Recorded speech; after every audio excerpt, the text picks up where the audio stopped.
Hey guys, I would like to talk to you about something that I like to call your interactive notebooks. This is something that I suggest you create for both your math and science subjects. You can do them for other subjects as well, but these are the ones that I really suggest you do it for. It makes keeping your things organized. You have a place for all of your work, and it helps you to be able to refer back to things that you have already worked on or learned or that you need more practice on. If you look here, I have a picture that shows you all of the things that you need in order to successfully set up your interactive notebook.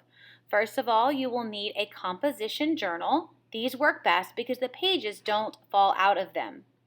Then you will need a pair of scissors, a pencil and or an ink pen. I prefer to use erasable ink pens. Some glue. I prefer stick glue. And a suggestion would also be a Ziploc bag, some duct tape, and some Velcro. In the following images, you will see how I use these items to successfully set up my interactive notebooks. Okay, this next piece is optional, but it is something that I suggest you use. It helps to keep all of those scraps of paper or things that you may not be done with all in one place so that they're not falling out and you're not losing them. As you can see, I just took a Walmart brand zipper bag. I used a quart size because it lines up perfectly with the size of the composition notebook, and I prefer the kind with the zipper across the top instead of the kind that you press. It just makes it easier to open and close. Then I took a piece of duct tape, just a small piece, and secured the edge of the bag to the edge of my composition journal. You can see that I put the bottom of the bag at the spine of the journal and the opening of the bag at the opening of the book.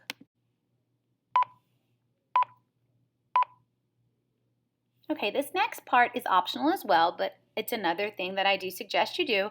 I just took a little circle of adhesive Velcro, and I put one side of the Velcro on the upper part of the bag right below the zipper, and then I stuck the other sticky side down to the front cover of my notebook. This helps to prevent the bag from flopping around while you are transporting it or storing it. It's just a little bit of advice that helps to keep things a little more convenient. All right, in this next part, I'm going to show you how to set up the first few pages of your interactive notebooks. What you see here will be the same for both your math and your science notebook. The first 3 pages are going to be set up as your table of contents. As you can see here, I used the very first page, then I turned the page and used those 2 facing pages. I labeled the top of each one as the table of contents. I used the small margin as the column for my page numbers, and then the wider section for the topic. The next section is going to be what we call the reference tools section. This is actually where you're going to start numbering your pages as well. So in the top left corner, you can see there's a number 1, then 2, then I turn the page and you can see 3 and 4.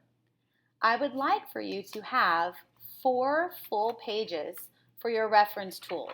I know that you don't have any of these yet, but don't worry, you will get them as we continue on with our courses. And there you have it. That is how you set up your interactive notebooks. I would really like if you could get these done before the end of this week.